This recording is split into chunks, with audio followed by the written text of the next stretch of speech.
Hello दोस्तों।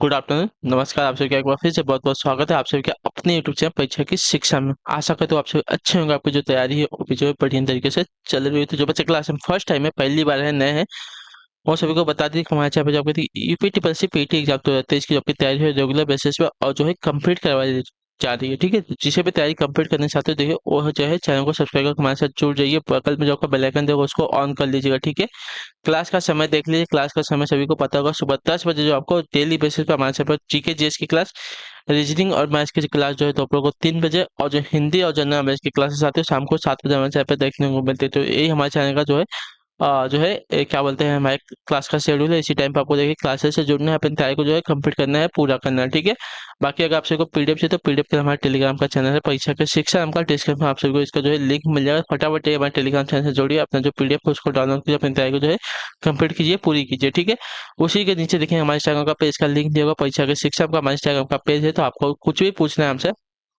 कुछ भी बात करनी है तो आप हमें वहाँ पे आके मैसेज कर सकते हैं। ठीक है, तो चलेंगे क्लास स्टार्ट करेंगे। पेन और कॉपी लेके स्टार्ट हो जाइए। और देखिए आज आप आज की डेट जो है आपकी 8 तारीख हो गई। ठीक है, तो मिला जुला के जो है आपको मिला है सिर्फ 19 और से 20 दिन का टाइम है। ठीक है, 19 से 20 दिन का टाइम है। तो जिसे भी तैयारी करनी है अच्छे से और ध्यान से करिएगा। ठीक है, जिससे क्या है आपको देखिए 90+ मार्क्स लाने की उम्मीद रहे। ठीक है, तो चलिए क्लास स्टार्ट करेंगे। स्टार्ट कर, जिसने क्लास को अभी तक लाइक नहीं, क्लास को एक लाइक कर दीजिए। ठीक है, चलिए देखिए आपका क्वेश्चन आ गया है सामने। पेन और कॉपी लेके स्टार्ट हो जाइए। निर्देश दिया गया है प्रश्न संख्या 51 से 54 तक के लिए। ठीक है, एक कंपनी में एक कंपनी के मानव संसाधन विभाग ने एक रिपोर्ट तैयार की। ठीक है, एक कंपनी के मानव संसाधन विभाग ने जो है एक रिपोर्ट तैयार की है। यह पाई चार्ट कंपनी के सभी कर्मचारियों को उन राज्यों को पाई चार्ट जो है सभी कर्मचारियों को और उन राज्यों को दर्शाता है जिनसे वे संबंधित है। ठीक है, इस आरेख का अध्ययन करें और निम्नलिखित प्रश्नों का उत्तर है। ठीक है, ये कर्मचारियों की संख्या दी गई है। ठीक है, जी में 150, ए में 180, बी में 150, सी में 180, और ये आपका डी है, डी में 240 है। ठीक है, तो आपको देखना है डी में 240 है, ई में 60 है, और एफ में 120 है। ठीक है, सभी को दिख रहा है? ठीक है, चलिए क्वेश्चन देखते हैं क्या दिया गया है। क्वेश्चन नंबर 51 है, सबसे कम कर्मचारियों की संख्या किस राज्य में? ठीक है, सबसे सबसे कम कर्मचारियों की संख्या किस राज्य में, हमसे ये पूछा है। ठीक है, तो सबसे कम देखेंगे कहाँ पे है, तो सबसे कम तो देखिए साथियों 60 वाले में है। ठीक है, तो 60 जो दिया गया है किस राज्य में आ रहा है? ई वाले राज्य में आ रहा है। ठीक है, तो आपका राइट आंसर हो जाएगा ई, जो आपका दिया गया टी वाला विकल्प आपका राइट आंसर। आप बोल रहे थे ना टी आई डी आई का क्वेश्चन देखो, मैं भी रेगुलर बेसिस पे एक दिन आपको मैंने ग्राफ करवाया था, दूसरे दिन आपको मैंने वो पूरा का पूरा जो टेबल होता है वो वाला क्वेश्चन करवाया था। आज आपको देखिए वापस एक पाई चार्ट करवा रहा हूँ। तो रेगुलर बेसिस पे आपको देखिए एक से एक क्वेश्चन मैं आपको चेंज करके डेली करवा रहा हूँ। ठीक है, तो सबसे कर्मचारियों की संख्या किस राज्य में है? तो ई वाले राज्य में, जो आपका दिया गया यहाँ पे टी वाला विकल्प आपका राइट है। अगले क्वेश्चन की तो बढ़िया ध्यान से देखेंगे। ठीक है, 52 नंबर है, कर्मचारियों कंपनी के कर्मचारियों की कुल संख्या क्या है? ठीक है, कंपनियों के कर्मचारियों की कुल संख्या यानी कि सबको जोड़ देंगे। ठीक है, चलिए यहीं पे हम जोड़ के देख लेंगे। 150 है, 180 है, फिर 150 है, ये 150, ये 150, 300 हो गया, ये 180, 180, 360, यानी कि 3 3 6, 960 हो गया। ठीक है, 960 में और 60 जोड़ दीजिए तो हो जाएगा आपका 420। ठीक है, 420 में 120 जोड़ देंगे। ठीक है, 420 में 120 जोड़ देंगे, सॉरी 720 हो जाएगा ना। ये तीन, ये डेढ़ डेढ़ तीन हो गया, और 180, 360 हो गया, यानी कि 360 और 300, यानी कि 660 हो गया। 660 में और 60 जोड़ देंगे तो आपका 720 हो जाएगा। ठीक है, 720 में हम 120 जोड़ देंगे तो आपका 840 हो जाएगा। ठीक है, 840 में 240 जोड़ देंगे तो 840 में 240 जोड़ेंगे तो 1080 हो जाएगा। ठीक है, तो टोटल आपका हो जाएगा साथियों 1080। ठीक है, टोटल सब जोड़ देंगे तो आपका आंसर हो जाएगा 1080। ठीक है, तो कंपनी के कर्मचारियों की कुल संख्या आपकी 1080 है। तो जो आपका दिया गया सी वाला विकल्प आपका यहाँ पे सही उत्तर। ठीक है, क्लियर सभी को? नॉर्मल सा क्वेश्चन था, सिर्फ जोड़ना था यहाँ पे। ठीक है, 53 नंबर है, राज्य बी का प्रतिनिधित्व करने वाले क्षेत्र के केंद्रीय कोण का माप आपको बताना है। ठीक है,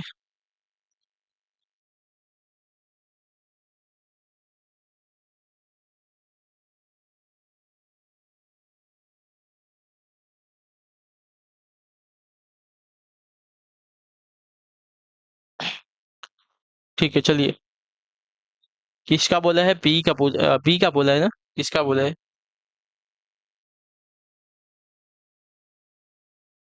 हाँ। राज्य बी का प्रतिनिधित्व करने वाले क्षेत्र का केंद्रीय कोण का माप बताना। ठीक है। राज्य बी, बी यहाँ पे है ना। इसका हमको जो कोण का माप है साथियों ये बताना है। ठीक है। कोण का माप जो है हमको ये बताना है। ठीक। चलिए देखिए 150 दिया गया। ठीक है। बी का जो मान है हमको कितना दिया गया है पहले तो देख लीजिए। 150 दिया गया है। क्लियर। इतना लिख लीजिए। और कुल कर्मचारियों की संख्या हमने निकाली थी, कितनी आई थी? 1000 आई थी। ठीक है। 1080 आई थी। ठीक है।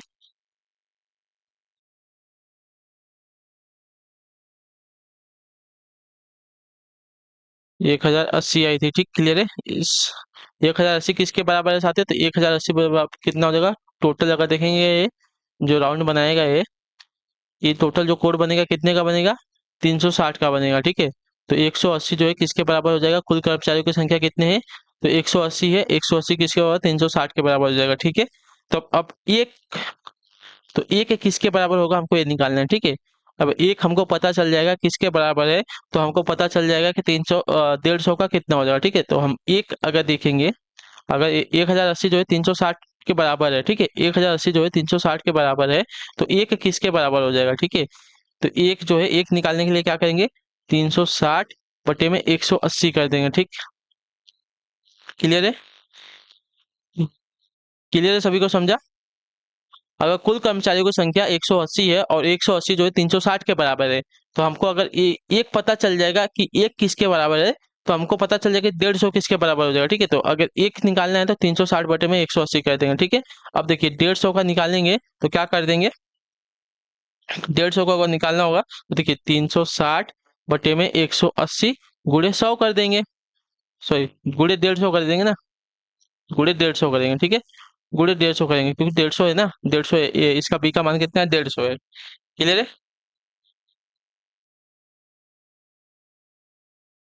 इसको आप बी मान के चलिए। ठीक है। ये आपका बी है। 360 बटे में 180 गुणे 150। ठीक है। अब इसको अगर सॉल्व कर लेंगे साथियों, देखिए ए जीरो से ए जीरो जाएगा। ठीक है। अब इसका जो है 336 गुणे 150 हो जाएगा, बटे में बचेगा आपका 108। ठीक है। अब इसको अगर सॉल्व करेंगे तो देखिए 108, 108 को पहले 2 से काट लेते हैं तो कितना बचेगा?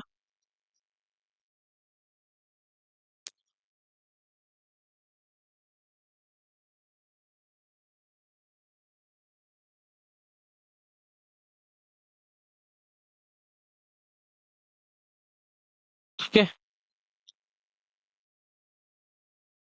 108 को चलिए 2 से काटते हैं पहले, या तो पूरा पूरा सॉल्व कर लेते हैं। आपके पास कैलसी होगा तो देखिए कैलसी कर लीजिए।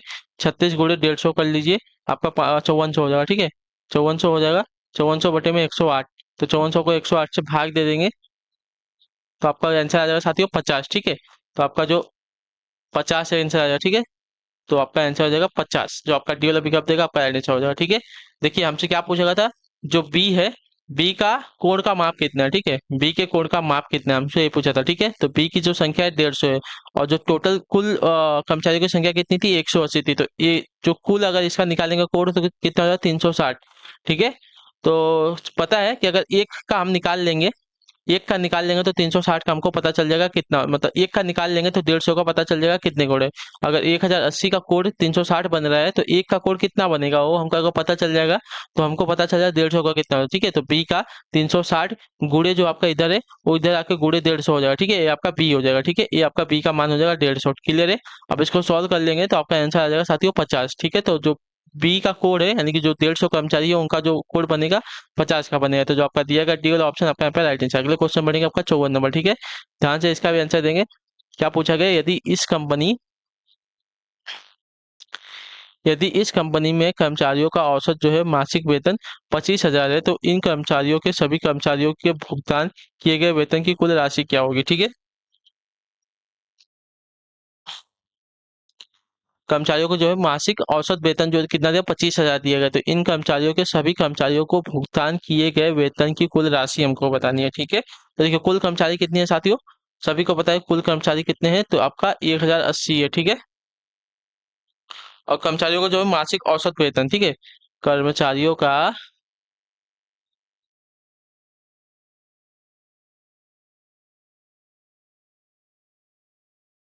औसत वेतन, ठीक है, कर्मचारियों का मासिक औसत वेतन कितना दिया गया है, 25,000 दिया गया है। ठीक है, क्लियर है।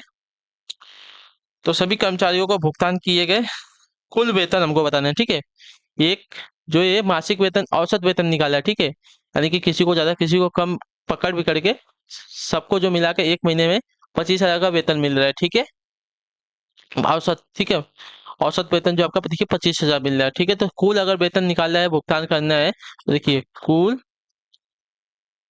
वेतन का भुगतान, ठीक है, कुल वेतन का जो भुगतान है कितना हो जाएगा, वो हमको निकालना है। तो 1080 गुड़े 25,000 कर देंगे। ठीक है, 1080 गुड़े 25,000 कर देंगे तो आपका आंसर आ जाएगा। ठीक है, इसका आंसर आप निकाल लीजिए, मैं आपको आंसर बता रहा, 270 लाख आएगा। ठीक है, तो 270 लाख आपका आंसर हो जाएगा। ठीक है, क्लियर है। तो जो आपका पीएल विकल्प देगा आपका राइट आंसर हो जाएगा। हमसे कितना पूछा है, कुल राशि लाख में कितनी होगी, तो 270 लाख होगी। ठीक है, क्लियर है साथियों। यदि इस कंपनी में कर्मचारियों का जो औसत मासिक मासिक वेतन है, मतलब किसी को 10,000 मिल रहा है, किसी को 15 मिल रहा है, किसी को 35 मिल रहा है, किसी को 25 मिल रहा है, किसी को 30 मिल रहा है, उस हिसाब से उनका मासिक औसत जो आ रहा है 25,000 आ रहा है। ठीक है, यानी कि उनका हमको कुल भुगतान कंपनी ने कितना कर्मचारियों को भुगतान दिया हमको वो बताना है। ठीक है, तो कुल कर्मचारियों की संख्या कितनी है, 1080 है। ठीक है, कुल कर्मचारियों की जो संख्या है 1080 है। तो कंपनी द्वारा कर्मचारियों को भुगतान किए गए वेतन हमको बताना है लाख में, तो 270 लाख आएगा आंसर। ठीक है, तो जो आपका दिया गया यहाँ पे अभी बी एल विकल्प आपका राइट आंसर। ठीक है, क्लियर, सभी को समझा। अगले क्वेश्चन बढ़ेंगे आपका 55 नंबर, ध्यान से देखेंगे, बताएंगे राइट आंसर। राज्य ए और राज्य डी के कर्मचारियों की कुल कर्मचारियों का प्रतिशत कितना है। ठीक है, राज्य ए और राज्य डी के कर्मचारियों कर्मचारियों का कितना परसेंट है, ठीक है, यानी कि कुल कर्मचारियों का कितना परसेंट है। तो राज्य ए में और राज्य डी में कितने हैं पहले ये देख लीजिए। ठीक है, राज्य ए में और राज्य डी में कितना है पहले ये देख लेते हैं। तो राज्य ए कहाँ है, राज्य ए में आपका 180 है, राज्य डी में 240 है। ठीक है, तो राज्य ए में 180 है ना, राज्य ए में 180 है और राज्य डी में 240 है। ठीक है, तो राज्य ए की बात करें और डी की बात करें तो 180 प्लस 240 हो जाएगा। ठीक है, दोनों को जोड़ देंगे 420 हो जाएगा। ठीक है, तो दोनों को मिला के 240 है। ये जो है कुल कर्मचारियों का कितना परसेंट है, 240 सॉरी 420 जो है कुल कर्मचारियों का कितना परसेंट है हमको ये बताइए। तो कुल कर्मचारी कितने आपके 180 है, मैंने ये निकाला था। ठीक है, तो कुल कर्मचारी कितने हैं, देखिए कुल कर्मचारी कितने हैं आपके 1080 है। ठीक है, क्लियर है। तो इनका हमको प्रतिशत निकालना है ना, तो प्रतिशत निकालने के लिए हमको क्या करना पड़ता है, कितना क्या निकालना है, तो देखिए 420 बटे में 1080 गुणे 100 कर देंगे, तो इससे एक कट जाएगा और ऊपर जो है 442 हो जाएगा, 108 हो जाएगा। इसको अगर डिवाइड कर लेंगे तो आपका आंसर आ जाएगा साथियों 38.89% हो जाएगा। ठीक है, 38.89 आपका आंसर आ जाएगा। ठीक है, तो जो आपका दिया गया सी वाला विकल्प आपका राइट आंसर है। कैसे करना है मैंने आपको बताया, कैलसी आप खुद कर सकते हैं। ठीक है, कैसे करना है मैंने आपको खुद बता दिया, मेथड आपको बता दिया। ठीक है, ए और डी, ठीक है, ए और डी के कुल कर्मचारियों की संख्या कितनी हो जाएगी, तो ए की संख्या जो आपकी 180 है, डी की 240 है, दोनों को जोड़ देंगे 420 आ जाएगा। और कुल कर्मचारियों से हमसे पूछा है कुल कर्मचारियों का कितना परसेंट 420 हो जाएगा, हमसे ये पूछा है। ठीक है, तो 180 का 420 कितना परसेंट होगा, तो देखिए 180 का 420% निकाल 400 180 का 420 जो है इसका परसेंट निकालने के 420 बटे में 180 कर देंगे, मतलब कितना निकालना है, कितने से निकालना है, गुणे 100 कर देंगे। ठीक है, तो ये आपका आंसर नॉर्मल सा कैलकुलेट है, आप करेंगे तो आपका आंसर आएगा 38.89। ठीक है, क्लियर सभी को यहाँ तक। ठीक है, अब आगे बढ़ेंगे, देखेंगे आपका 86 नंबर, ध्यान से देखेंगे, उत्तर देंगे सही तरह। एक निश्चित कुट भाषा में जो आपका मिलियन को आपका ऐसा लिखा जाता है, उसी रूप में लिखा जाता है, उसी कुट भाषा में आपका हिल्टन को कैसा लिखा जाएगा। ठीक है, तो आप देखेंगे तो यहाँ पर कुछ नहीं, कुछ किया नहीं है, सिर्फ आगे का पीछे, पीछे का आगे किया है, इतना समझ जाइए। ठीक है, ठीक है, तो चलिए इसको सॉल्व कर लेते हैं पहले, उसके बाद आगे बढ़ेंगे। ठीक, अगर यहाँ पे देखेंगे MILLION, ठीक है, 1 2 3 4 5 6 7। तो यहाँ पे देखिए आप क्या किया है, I M L L O I N किया, ठीक है। तो यहाँ पे दो को पहले कर दिया, फिर एक कर दिया, फिर जो चार था उसको पहले कर दिया, फिर तीन कर दिया, ठीक है। अब जो आपका छः है, पाँच है और लास्ट में आपका सात है, ठीक है। तो इसने सिर्फ नंबर चेंज किया, हमको भी ऐसे ही नंबर चेंज करके लिखना पड़ेगा। तो H I L T O N, एक दो तीन चार पाँच छः, दो पहले नंबर पे आएगा आपका आई, उसके बाद आपका एच आ जाएगा, ठीक है। तो उसके बाद आपका फोर आ जाएगा, यानी कि टी आ जाएगा, फिर आपका एल आ जाएगा, तीसरा आ जाएगा, फिर आपका एन आ जाएगा, फिर आपका ओ आ जाएगा। तो I S T L O N हो जाएगा, ठीक है। I S T L N O, जो आपका बी एल पिकअप देगा, आपका राइट आंसर हो जाएगा, ठीक है। क्लियर है। इसको ऐसे ऐसे ऐसे ऐसे ऐसे ऐसे और आपका नीचे लिखा है, ठीक है। तो उस वक्त हमने इसको इधर, इसको इधर, इसको इधर, इसको इधर, इसको इधर, इसको इधर कर दिया, ठीक है। क्लियर है।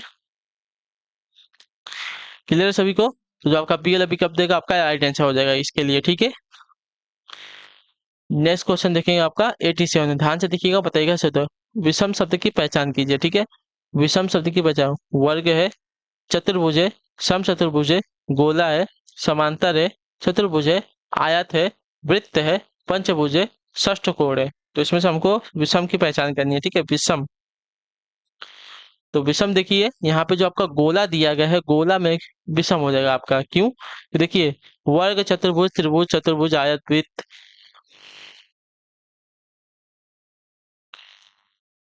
समांतर, पंचभुज, षष्ठकोण, ये सब क्या है? तो ये सब आपके देखिए द्विमीय आकृतियां हो जाएंगी, ठीक है। द्विमीय आकृतियां हो जाएंगी। लेकिन जो गोला है, जो गोला आपका क्या है, तो गोला आपका एक त्रिविमीय आकृति हो, ठीक है। गोला जो है आपका त्रिविमीय आकृति हो, यानी कि 3D हो जाएगा। लेकिन जो आपका ये दिया गया है, ये सभी देगा, जो दिया गया वर्ग, चतुर्भुज, पंचभुज, षष्ठभुज, ये सभी क्या है, तो ये आपके 2D यानी कि द्विमीय आकृति हो जाएंगे। तो जो आपका दिया गया गोला है, आपके यहाँ पे अलग हो जाएगा, ठीक है। गोला आपका यहाँ पे अलग हो जाएगा। तो जो आपका पीएल पिकअप देगा, आपका फिर आइडेंटिटी से, ठीक है। गोला आपका यहाँ पे अलग होगा, याद रखिए, ठीक है।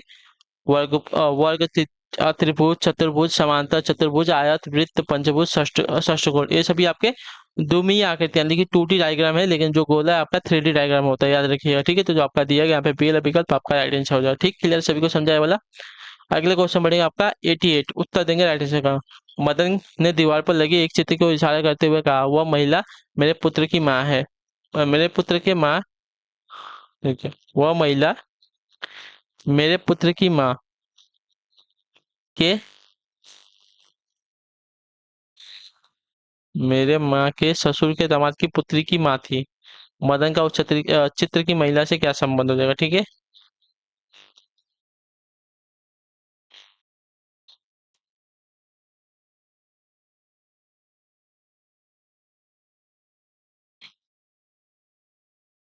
ससुर के,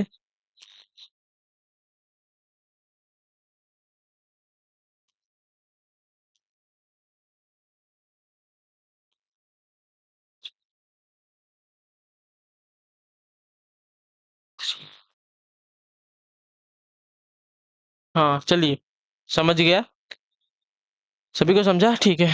चलिए, ऊपर कर दूं नीचे कर दूं, आपको कहाँ दिख रहा है कंफर्टेबल, कहाँ होगा? चलिए ऊपर ही थोड़ा सा आपको देखिए कंफर्टेबल हो जाएगा। क्वेश्चन दिख रहा है, ठीक है। पहले इतना देखते हैं, चलिए पूरा ही देख ले। वो महिला मेरे पुत्र की माँ, ठीक है, यानी कि मदन के पुत्र की माँ।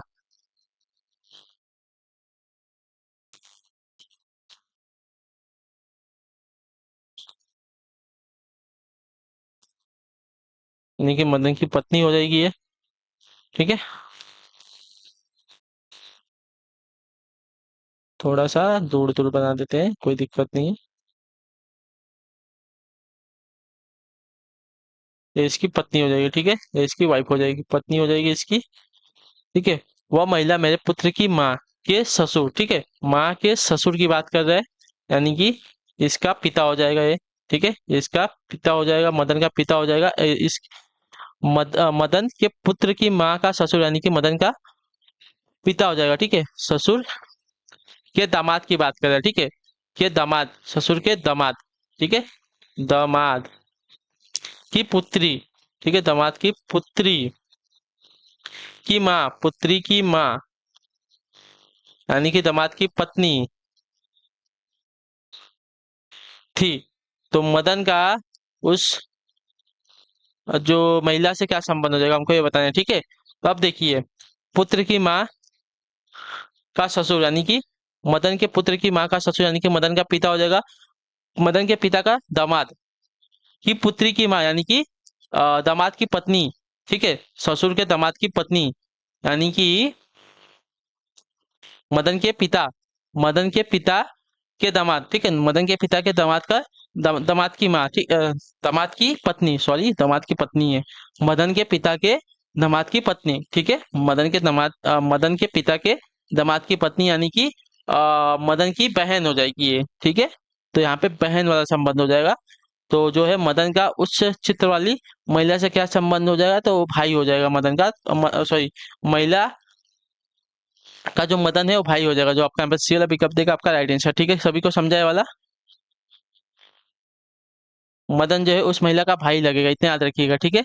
मदन के पिता का मदन के पिता का दामाद, ठीक है, मदन के पिता का दामाद की पत्नी यानी कि जो है ये है मदन के पिता की, ये क्या हो जाएगी, बेटी हो जाएगी, ठीक है, ये इसकी बेटी हो जाएगी, दामाद की क्या है, पत्नी ना, दामाद की पत्नी यानी कि इसकी बेटी हो जाएगी।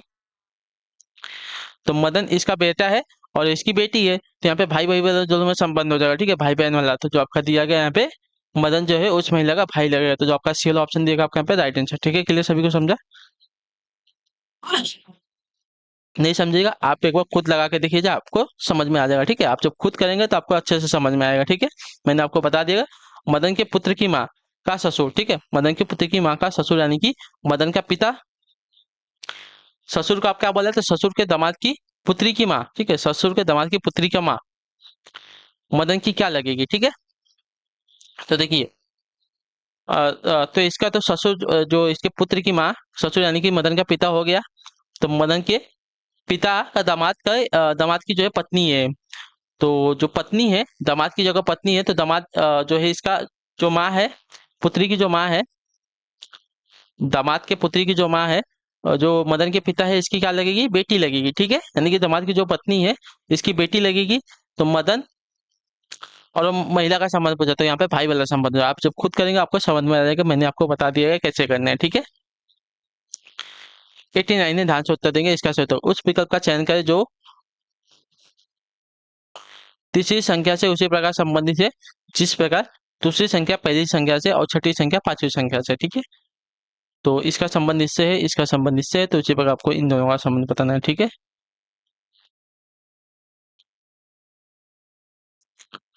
12 का 72 हुआ है ना।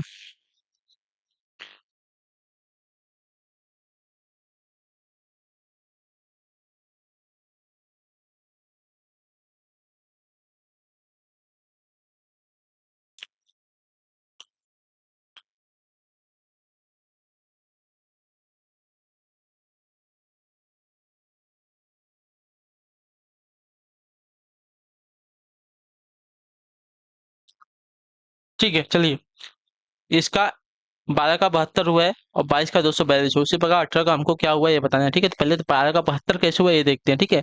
12 का 72 हुआ है 12 गुणे 12 बटे में 2, ठीक है। अगर इसको देख लेंगे तो आपका देखिए 2 से 12 कट जाएगा, 6 होगा, तो 12 छक 72 हो जाएगा, ठीक है। आपका ऐसे आया है। उसी प्रकार आपका 242 जो दिया गया इसको देखेंगे, ठीक है। 222 का 242 कैसे हो, तो देखिए इसको इससे काट देंगे, आपका 11 बचेगा, ठीक है। तो 11 का 22 में गुणा करेंगे तो आपका आ जाएगा 242, ठीक है, क्लियर है। अब उसी प्रकार हम 18 का देखेंगे, ठीक है। तो 18 गुणे 18 बट्टे में 2 कर लेंगे, तो 2 से आपका 18 कट जाएगा कितने बार में, तो 2 नवा 18, तो 18 नवा कितना होता है, 18 नवा 162 होता है, तो आपका 162 आंसर आ जाएगा, ठीक है, क्लियर है, सभी को समझा। 12 का 72 कैसे हुआ, तो 12 गुणे 12 बटे में 2 कर दिया, तो 12 से 2 कट के आपका 6 आ गया, तो 12 छक 72 हो गया।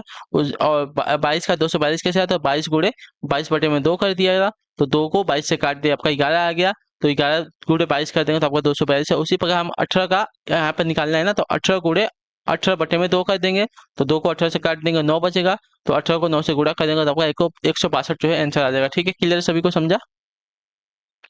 ठीक है, अगले क्वेश्चन बढ़ेंगे आपका 90 नंबर उत्तर देंगे। इसका राइट आंसर नीचे दिए गए एक कथन से 1 और 2 नंबर के 2 तर्क निकाले जाते हैं। आपको यह सुनिश्चित करना है कि कौन सा तर्क मजबूत होगा। ठीक है, कथन देखिए क्या दिएगा, पहले कथन देखेंगे हम। ठीक है, कथन दिया गया है, क्या सरकार को प्लास्टिक के उत्पादन को प्रोत्साहित करना चाहिए?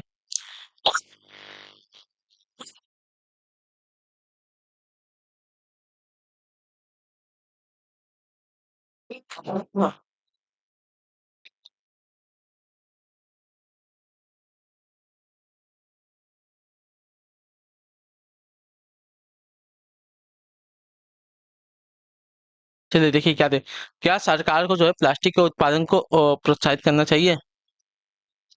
तो तर्क दिया गया है, हाँ इससे सरकार का राजस्व बढ़ेगा, नहीं इस निर्णय से प्लास्टिक उद्योग से होने वाले प्रदूषण के लिए रास्ता खुलेगा। तो आपको कौन सा तर्क यहाँ पे मजबूत लग रहा है हमको ये बताना है। ठीक है, देखिए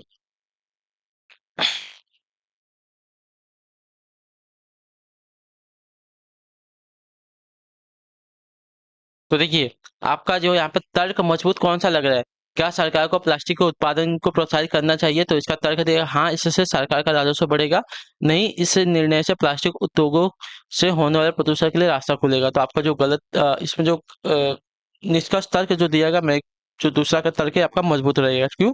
क्योंकि देखिए सरकार को जो है प्लास्टिक के उत्पादन को प्रोत्साहित करने के बजाय इस पर जो है रोक लगानी चाहिए, क्योंकि प्लास्टिक के उपयोग से वायुमंडल में प्रदूषण की मात्रा बढ़ती है। तो जो आपका तर्क दो है ज्यादा मजबूत हो गया यहाँ पे। ठीक है, तो जो दिया गया है, केवल तर्क दो यहाँ पे मजबूत है, तो जो आपका पीएल विकल्प देगा आपका राइट आंसर। ठीक है, क्लियर सभी को? ठीक।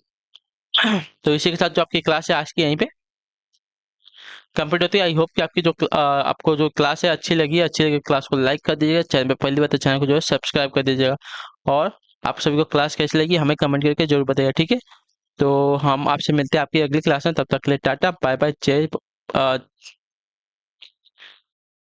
आप सब लोग अपना ध्यान रखिएगा। जय हिंद, जय भारत। आपसे क्लास से जुड़ने के लिए बहुत बहुत ही धन्यवाद साथियों।